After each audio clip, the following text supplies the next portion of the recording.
और राजस्थान की महान जनता को मेरा दोनों हाथ जोड़ के नमस्कार, सत श्री अकाल, सलाम। मेरे प्यारे साथियों, सबसे पहले तो राष्ट्रीय लोकतांत्रिक पार्टी के 5वें स्थापना दिवस की आपको बहुत बहुत बधाई और मंगल कामनाएं। मैं इसलिए आपसे पहले ही माफी मांग रहा हूं क्योंकि मुझे जाना है।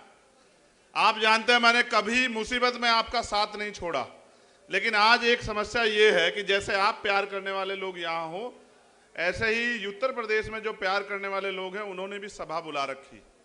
उनकी सभा 11 बजे की थी। मैंने बड़ी मुश्किल से उनसे निवेदन करके कहा कि मैं थोड़ा देर से आऊंगा, आ जाऊंगा। तो मैं जो चंद बातें आपसे कहूंगा आप उनको सुन लेना, लेकिन मैं आपसे एक वादा कर रहा हूं कि जब तक मैं इस किसान कमेरी कौम को कुर्सी पे बैठने की ताकत यहां राजस्थान में हम लोग मिलकर दोनों भाई नहीं देते, तब तक मैं आपको छोड़ के जाने वाला नहीं। ये बात याद।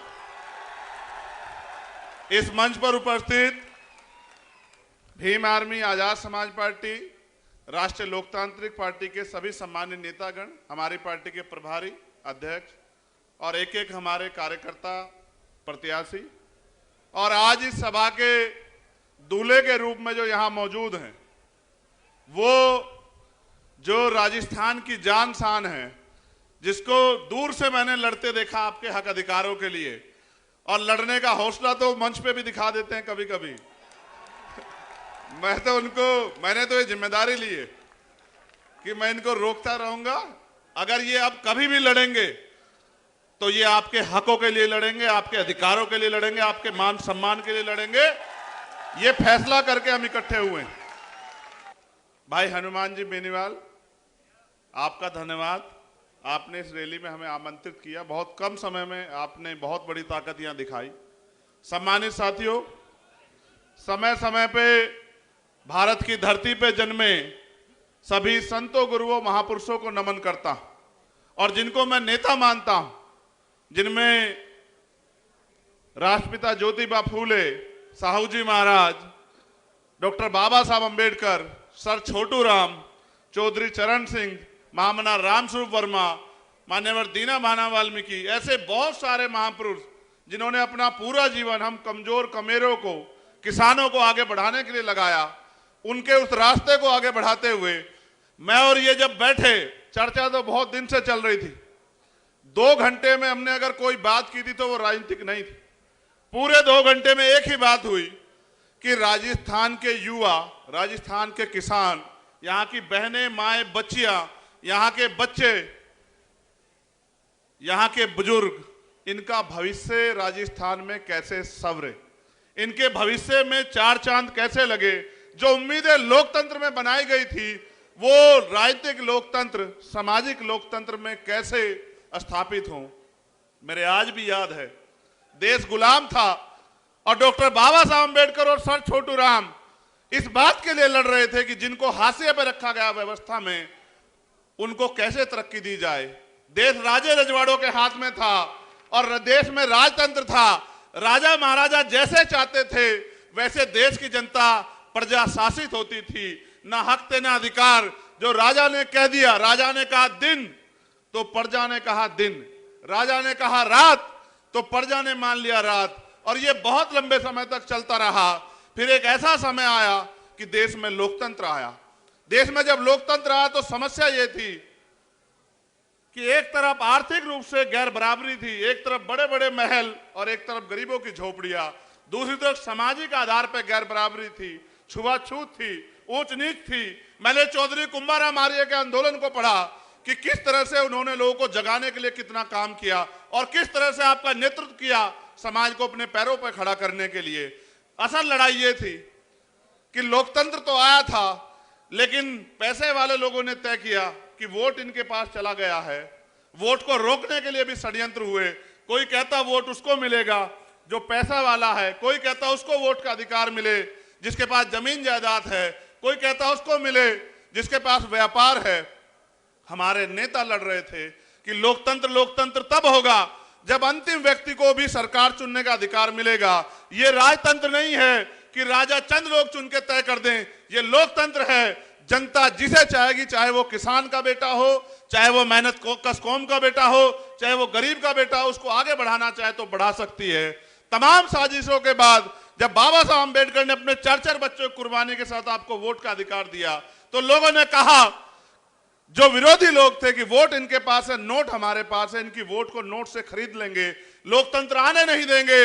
हमारे महापुरुष घर से निकले, गली गली गए, लोगों को समझाने का काम किया है। मेरे सीधे साधे लोगों, अपनी ताकत को समझो। ये वोट आपको गुलामी के लिए नहीं मिली, ये वोट आपको बिकने के लिए नहीं मिली। मेरे आज भी याद है मान्यवर काशीराम साहब, उन्होंने अपने जीवन की एक सुख सुविधाएं लगा दी। मगर मैं मानता हूं परिवर्तन एक सतत प्रक्रिया है, चंद दिनों में नहीं बदलाव हो सकता था। ताकतवर लोगों ने रास्तों में कठिनाइयां लगाई। आज जब हम आ रहे थे, रथ चल रहा था, सामने को रुकावट आ गई, तो हनुमान जी बेनीवाल मुझसे बोले, पत्रकार साथी भी वहां थे, कि ये रथ रुकेगा नहीं, ये रथ अब अगर रुकेगा तो जयपुर की कुर्सी पे बैठ जाके रुकेगा। तो वो बात मेरे दिल में आई कि कितनी कठिनाइयों के बाद भी जो फैसले हमने लिए वो मजबूत होते गए। हमारे महापुरुष निकले, लोगों को जगाते रहे। आज उस कारवा को, उस एकता को, जो नेचुरल एकता है, मैं आपको दिल से कह रहा हूं, और मैं आपको चेतावनी के तौर पे भी कह रहा हूं। आज हमने एकजुट बना, एक गठजोड़ बनाया। गांव में रहने वाली, क्योंकि शहर की अपेक्षा गांव में हमारे ज्यादा लोग रहते हैं, उनके चेहरे पे खुशहाली आई। मुझे मेरे साथियों ने बताया कि जो कल तक डर रहे थे गांव में, उनको यह पता लगा कि मजबूत पहरेदार खड़े हो गए हैं, एकता बन गई है और परिवर्तन होकर रहेगा। ऐसी लहर जो जब छाई, तो इसके विरोध में मैं चेतावनी के तौर पर कह रहा हूं, हो सकता है जातिगत झगड़े करा दिए जाएं, हो सकता है कि लोगों को गुमराह किया जाए। यह हमारी मातृशक्ति बैठी है, आपके भविष्य का फैसला है। अन्याय अत्याचार उस कौम पे होंगे जिनके पास राजनीतिक शक्ति नहीं होगी। और मैं नौजवानों से कहना चाहता हूं, अगर अपना उचित भविष्य चाहते हो, रोजगार चाहते हो, 90 लाख वोटर हो आप लोग राजस्थान में, जो नौजवान है, जो फैसला करेगा कि कुर्सी पे कौन बैठेगा, मैं उन सबको कहना चाहता हूं। मैं एक नौजवान हूं, बेरोजगारी के दर्द को समझता हूं, और यह भी समझता हूं कि किस तरह माँ बाप अपने बच्चे का पेट काट काट के आगे बढ़ाते हैं, जमीन पे गिरवी रख के। और किसान का मेरी कौम से आता तो जानता हूं, हमारे तो सारे रास्ते बंद कर दिए। हमारे लोग आर्मी में चले जाते थे तो अग्निवीर बना के हमारा फ्यूचर खत्म कर दिया। पुलिस में और फोर्स में जाते थे, भर्तियां बंद है। और जो भर्तियां होती है, पेपर लीक होता है, सामूहिक बस में बैठ के, बिना सत्ता के संरक्षण में नहीं हो सकता। महंगाई बेरोजगारी ने कमर तोड़ दी है। और आपको जान के आश्चर्य होगा मेरे लोगों, एनसीआरबी का डाटा कहता है कि महिलाएं यहां सुरक्षित नहीं है। इस प्रदेश को मजबूत और सुरक्षित हाथों की जरूरत है। और जब मैं देखता हूं तो कोई नजर नहीं आता। अगर कोई नजर आता है आपके रक्षक के रूप में, आपके सुरक्षा कवच के रूप में, तो वो मेरा भाई है हनुमान जी बेनीवाल, जिसपे मुझे भरोसा है कि वो हर मुसीबत को अपने सीने पे लेके आपकी रक्षा सुरक्षा करेगा। और इसी बात के साथ हम इकट्ठा हुए कि 80 लाख लोग वो जिन्होंने भारतीय जनता पार्टी कांग्रेस के खिलाफ वोट किया, और 90 लाख नया वोटर। और हम गली गली जाएंगे। आज भले मेरे पास समय कम हो, लेकिन रोज समय कम नहीं रहेगा। मैं आपकी गली गली ढाणी ढाणी आऊंगा आपको जगाने के लिए। और आपसे निवेदन करूंगा मेरे लोगों, अगर चाहते हो कि नासिर जुनैद के साथ जो हुआ, असगर के साथ जो हुआ, एसआई मीना जी के साथ जो हुआ, अगर चाहते हो इस सरकार को, पीसी सरकार को देखो, जो आपसे कहेंगे कि बीजेपी के नाम पे हमें वोट दो, बीजेपी आ जाएगी। आप याद करो, इंद्र मेघवाल, जितेंद्र मेघवाल, ओम प्रकाश रैगर, तोलाराम गुजर, आप याद करो कितने जुल्म हुए। और अगर कोई लड़ रहा था, लड़ना चाहिए था विपक्ष को, जो मुख्य विपक्ष है, आप बताओ और अपने मन से बताना, क्या भीम आर्मी या हनुमान जी बेनीवाल की टीम के अलावा कोई लड़ रहा था? क्या आप बताओ, क्यों नहीं लड़ रहा था? क्या हमारी वोट की कोई वैल्यू नहीं है? मैं आपसे कहना चाहता हूं, आपने लोकतंत्र आने के बाद अपनी शक्ति को नहीं समझा। आपने लोकतंत्र आने के बाद इन लोगों पे भरोसा किया। हर 5 साल बाद आप वोट देते हो, कभी इनसे पिट के इनको वोट देते हो, कभी इनसे पिट के इनको वोट देते हो। ए मेरे लोगों, वोट का अधिकार शक्ति का अधिकार है, शक्ति का सूत्र है। आपकी जो समस्याएं हैं, मैं ऐलान करके कह रहा हूं, बिना अपने भाई से पूछे, आपकी जो समस्या आज आप लिख के दे जाओ। मैं पूरे राजस्थान के वासियों से कहना चाहता हूं, अपनी समस्याओं को लिख के दे जाओ। ये तुमसे झूठे मैनिफेस्टो लेके आते हैं। रोजी रोटी के लिए वोट नहीं है, रोजी रोटी तो मेहनत कष्टों में कमा के खा ही लेते हैं। हमने तो वो भी दिन देखे कि बहुत सारे लोग मैं राजस्थान की बात करूं तो ये मेरी बात जान लो, आपकी जो समस्या उनको लिख के दे जाओ, उसी का मैनिफेस्टो बना देंगे और 6 महीने में एक एक आपकी मांग पूरी करके दिखा देंगे। आप मेरी बात को याद रखना, ये राजस्थान है। इतने सरकारें बनी, क्या पीने के लिए साफ पानी की व्यवस्था, मीठे पानी की व्यवस्था कराई तुम्हारे लिए? ईआरसीपी का से आपको लाभ मिलता, 13 जिलों को मिला के आपको लाभ। दोनों खेल खेल रहे हैं कि कैसे आपका बेवकूफ बना। कब तक लुटते रहोगे, कब तक पिटते रहोगे? ये एकता बन गई है, इसको रोकने के लिए षड्यंत्र होंगे, लेकिन इसको कोई और नहीं रोक सकता। रोकोगे तो आप, और इसको ताकत दोगे तो आप। जितनी ताकत में आज आप यहां आए हो, आज से लड़ाई शुरू हुई है, खत्म नहीं हुई। आज के बाद आपको करना यह है कि आपको गांव गांव जाना है, इस एकता का बिगुल बजाना है, अपनी एकता की ताकत दिखाना है और अपने कमजोर भाइयों के हाथ पकड़ के उनको ये विश्वास दिलाना है कि बहुत हुआ, बहुत दिन अलग अलग रहे और अलग अलग होकर सताए जाते रहे। अब समय बदल गया है, ऊपर वालों ने हाथ मिला लिया है तो नीचे वाले भी हाथ मिला के एकता बना लें। और फिर मैं ये कहता हूं कि एक ऐसा सूरज निकलेगा। समय कम ना होता तो मैं आपको बहुत कुछ सुनाता, मगर मैं आपको वादे के तौर पे कह रहा हूं, मैं 1 लाख लोगों में भी वही बात कहता हूं और 10 लोगों में भी वही बात कहता हूं। वोट का अधिकार आपकी तरक्की तय करेगा। अगर आप चाहते हो कि नौजवान ठगे जाएं, पेपर लीक हो, भर्तियों में घोटाले हो, महिलाएं सुरक्षित हो, ये महिलाएं नहीं है, ये हमारे घर का सम्मान है, ये हमारी बहन बेटियां हैं। हम तो किसान कमेरे के औलादे, हम जानते हैं, हमने सीखा है देश के बॉर्डर पे देश की रक्षा करना और घर गांव क्षेत्र में अपनी बहनों के मान सम्मान की रक्षा करना। लेकिन आपने देखा किस तरह से जुल्म जाति बढ़ रही है। उसको बढ़ने का एकमात्र कारण है कि सत्ता के संरक्षण में अपराधी फल फूल रहे हैं और कोई नहीं चाहता कि परिवर्तन हो। जो स्थापित लोग हैं वो नहीं चाहते, जनता चाहती है परिवर्तन हो और जनता ये चाहती है कि कोई किसान का बेटा, कोई मेहनत करने वाला बेटा यहां जयपुर की कुर्सी पे बैठे। आपसे मैं पूछना चाहता हूं कि जयपुर की कुर्सी पे अगर आपके बीच का व्यक्ति बैठेगा तो क्या आपको किसी के लिए, किसी के आगे हाथ फैलाना पड़ेगा? आप खुद ही सोचो, जिसने बिना पावर के आपके लिए इतने लड़ाई लड़ी हो, अगर उसके हाथ में राजनीतिक ताकत होगी तो क्या होगा?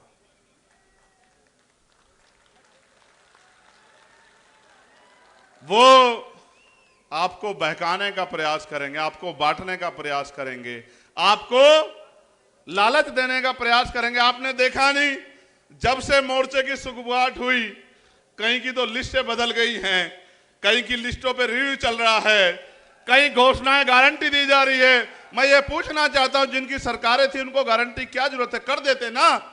अगर आप नहीं कर सकते, ये मौका दे के देखो हमारे भाई को, फिर आप बताना आपका 5 साल का काम और अब 6 महीने में जो करेंगे, इतिहास याद रखेगा कि किसी बहादुर ने ताकत संभाली है। इसको, इस बहादुरी को आगे बढ़ाओ, गांव गांव गली गली जाके इस एकता को बनाओ। ये नीला और पीला एकजुट होके आगे बढ़े। एक और षड्यंत्र होगा, मैं अपने सीनियर लोगों को कहना चाहता हूं, मीडिया के लोगों ने कहा, इसलिए मैं हनुमान जी बेनीवाल का और अपने साथियों का ध्यान आकर्षित करूंगा। वो कहते हैं दलित और जाट का गठबंधन हुआ है। झूठ। दलित और जाट तो इसके पिलर हैं। वो तो अपने कंधे में बिठा के इस प्रदेश की सत्ता तक हनुमान जी बेनीवाल को लाने वाले हैं। वो तो इसके पिलर हैं, लेकिन ये असल गठबंधन हर पीड़ित का है, कमजोर का है। ये झूठी बातें मत करो बांटने वाली। ये किसान कमेरे का उस सोच का गठबंधन है जिस सोच से परिवर्तन होगा। अगर ना आता लोकतंत्र, ना होते अवसर, आपकी गलियों में कोई नहीं आता मेरे लोगों, आपसे बात कोई नहीं करता।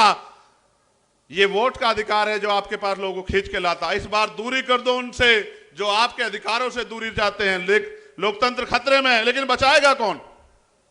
ये जो नीले झंडे वाले हैं, ये जो किसान कमेरों के बेटे, मैं पूछना चाहता हूं कि अगर भारतीय संविधान खतरे में है तो ये स्थापित दल तो यही है, क्यों खतरे में आया? क्योंकि उनको फर्क नहीं पड़ता कि गरीब की जिंदगी में उजाला कैसे आएगा। अगर वास्तविकता में चाहते हो, ये आज के ये सिर्फ विधानसभा का लाइन्स नहीं है, हमने तय किया है कि उत्तर भारत में हम इस लाइन्स को लेके जाएंगे और इसका प्रशिक्षण बताता हूं, मीडिया के लोग एनालिसिस कर लेना। उत्तर प्रदेश के खतौली में एक सीट पड़ती है जो 3 बार से भारतीय जनता पार्टी जीतती आई, 3 बार से, और वो कहते हैं हमारी घर की सीट है और मीडिया ने भी कहा इसको हरा नहीं सकते। जब हमने वहां किसान कमेरों का गठजोड़ बनाया तो 22,500 से हरा के भेजा भारतीय जनता पार्टी को, 22,500 से, क्योंकि हम काम करना जानते हैं और हम ये भी जानते हैं कि लड़ाई कैसे लड़नी है और हम ये भी जानते हैं कि किसको कैसे तैयार करना है। मैं मानता हूं कि हम दोनों की ताकतें एक जैसी हैं, दोनों भाइयों की। कहते हैं संघर्षों के साए में घनघोर जवानी पलती है और इतिहास उधर झुक जाता है जिस ओर जवानी चलती। मैं इनको रोकता रहूंगा सिर्फ इसलिए कि कहीं कोई किसी साजिश के शिकार ना हो जाए। ये आदमी मन से बड़ा सच्चा है, गुस्सा इसलिए करता है, क्रिकेट अगर देखोगे तो समझ आएगा, जो ऑलराउंडर होता है ना वो सारी पिच पे घूमता फिरता है कि कहीं से टीम कमजोर ना पड़ जाए, इसलिए अपने लोगों को डांटता है और मन से डांटता है, प्यार करता है, वैसे नहीं डांटता। और अब तो आपकी टीम पे दो ऑलराउंडर है, दो ऑलराउंडर है आपकी टीम पे और दोनों लड़ाके हैं और ऐसी लड़ाई लड़ेंगे कि सब लोग याद रखेंगे। इसलिए कह रहा हूं, बहुत दिन हुए आपको लोगों को बनाते हुए। मैं आपसे पूछना चाहता हूं कि क्या मैं आपकी रक्षा सुरक्षा की जिम्मेदारी हनुमान जी बेनीवाल को दे दूं या ना दे दूं? बताओ। नहीं, दोनों हाथ उठा के बताओ, जोर से आवाज जानी चाहिए। वहां सचिवालय में जो सेक्रेटरी बैठे, अंडर सेक्रेटरी बैठे, उनको पता लग जाए कि कोई भी साजिश करने से पहले याद रखना कि एक ऐसा विकल्प बन रहा है जो राजस्थान की तकदीर तो बदलेगा, लेकिन राजस्थान की तकदीर और राजस्थान के नौजवानों के सपने कुचलने वालों को भी सबक सिखाने का काम करेगा।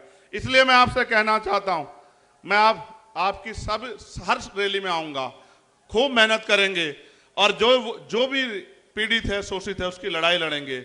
और असल मजा तब आएगा जब राजनीतिक शक्ति आपके हाथ में आएगी, फिर ना कोई पेपर लीक होगा। मैं तो पर्सनल एक एक्सपीरियंस बताता हूं। मेरे पिताजी प्राइमरी स्कूल के हेडमास्टर थे। जब वो बीमार हुए, मैं बहुत सारे अस्पतालों में लेके उनको घूमा और मैं ईमानदारी से कह रहा हूं, अगर मेरे पास पैसे होते तो मैं अपने पिता को बचा लेता यार। इस देश में गरीबों की कोई इज्जत नहीं है, ना ही उनकी जिंदगी किसी को परवाह। और फिर मैंने तय किया कि मैं अपने पिता को नहीं बचा पाया, लेकिन मैं प्रयास करूंगा संघर्ष करके अपने साथियों के साथ कि किसी और के पिता को, किसी की बहन को, मां को अच्छा इलाज ना मिलने कारण मरने ना दूं। मैं बहुत कुछ सह के देख के आया। जब मैं ये लड़ाई लड़ने गया तो मुझे उठा के जेल में बंद कर दिया। 16 महीने में जेल में रहा। एक एक रात मैंने इस उम्मीद के साथ काटी कि जब मुझे अवसर मिलेगा काम करने का तो फिर मैं जो मेरे दिल में दर्द है उसको करके दिखाऊंगा। और ये लड़ाई चलती रहेगी। आज तो शुरुआत हुई है, आने वाला कल सुनहरा होगा। मेरे इस बात को आप वो कर लो, गिठा बांध लो कि ये प्राकृतिक गठबंधन राजस्थान के भविष्य का फैसला करेगा। लेकिन इसको धार तब मिलेगी जब आप अपनी जिम्मेदारी उठाओ। क्या आप अपनी जिम्मेदारी उठाने के लिए तैयार हो? क्या आप इस एकता को गांव में जाने के लिए तैयार हो? आज तो मीडिया के लोग बड़ा वो आपका प्रचार करेंगे, लेकिन रोज नहीं करेंगे। क्या आप अपनी पार्टियों के, अपने अलायंस का प्रचार करने के लिए तैयार हो? क्या आप गली गली जाके लोगों को सिखाने समझाने के लिए तैयार हो? देखो, जब राजतंत्र था तलवारों से फैसले होते थे, अब लोकतंत्र है, आपको अंगूठा अपने अलायंस के पक्ष में दबाने के लिए तैयार करना है। और एक बार ये कलम की ताकत दे के देखो बस, फिर देखना कि किस तरह आपके भविष्य के फैसले आपके पक्ष में होते हैं। तो मैंने आपसे कहा अपनी समस्याओं का एक एफिडेविट बना के दे जाना। उस एफिडेविट को 6 महीने में पूरा कराएंगे अगर आपने जिम्मेदारी से काम किया। ये मेरा आपसे वादा। बहुत बहुत धन्यवाद। बहुत जल्द आपसे मुलाकात होगी। फिर मैं आखिरी बार दोहरा रहा हूं, शोषण उसका होगा जो कमजोर होगा और जो राजनीतिक रूप से कमजोर होगा वो सताया जाता रहेगा। आप तय कर लो कि आप इस प्रदेश में सताए जाने वाले की श्रेणी में रहोगे या आप इस प्रदेश में तरक्की करने वालों की श्रेणी में रहोगे। फैसला आपको करना है, ना इधर ना इधर, बिल्कुल सीधे चलेंगे। हमारा झंडा और डंडा दोनों मजबूत है, इस बात को आप लोग याद रखना। मुझे आने की जरूरत नहीं पड़ेगी। जब हमारे नेता यहां कुर्सी पे बैठ जाएंगे, हमें मुझे आने की जरूरत नहीं पड़ेगी। तो मैं फिर कह रहा हूं, मैं मंच के लोगों से पूछना चाहता हूं, क्या मैं ये कहूं कि आए इस प्रदेश के होने वाले मुख्यमंत्री हनुमान जी बेनीवाल है? बताओ, क्या आप इस पर सहमत है? तो दोनों हाथ उठा के ऐसे स्वागत और समर्थन करो। 3 तारीख का दिन होगा और मेरा जन्मदिन है, और उस जन्मदिन के दिन जब रिजल्ट आएंगे तो आज जो आपके दिलों में जो वो ताकत बन रही है, ये ताकत वोट में बदल देना। तो 3 तारीख को जिस दिन रिजल्ट आएगा उस दिन आप देखना। हमारे हरियाणा के एक नेता कहा करते थे कि वारे नारे ना कर दिए तब फिर बताना। तो वारे नारे ही कर दिए जाएंगे। किसानों, अमीरों के, नौजवानों के और जो कर्मचारियों की समस्या है, पिछली बार छूट गई थी, इस बार नहीं छूटेगी। जो हमारे सीएचए के भाई हैं उनसे भी कहूंगा, आपके लिए 4 दिन हम लोग जेल में रहे थे, लेकिन वो अवसर नहीं था कि आपकी मांगे पूरी कर दे। हम आपकी मांगों के साथ खड़े हैं, आपकी मांगे पूरी करेंगे। जो तृतीय श्रेणी के टीचर हैं, आप बहुत दिन से परेशान हो रहे हैं कि आपके ट्रांसफर की व्यवस्था हो जाए, आपके ट्रांसफर की व्यवस्था भी करेंगे। हर एक व्यक्ति की लड़ाई लड़ेंगे, बस वो ताकत दो जिससे लड़ाई पूरी है। बहुत बहुत धन्यवाद। जय भीम, जय भारत, जय मंडल, जय जोहार, जय संविधान। और आप सभी के लिए को बहुत बहुत बधाई और आपके गठबंधन को बधाई। हमारी एकता जिंदाबाद। जय जवान, जय जवान, जय जवान। किसी की बातों में मत आना, बहुत आएंगे बहरूपिये धोखा देने के लिए। लक्ष्य रखो मौके के लिए, मौका आपके हाथ में है। कुछ दिन की बात है, अब जब सभा होगी रिजल्ट के बाद तो वो वहीं होगी जहां से तरक्की के फैसले होते हैं, जहां से प्रदेश के फैसले होते हैं। बहुत बहुत धन्यवाद।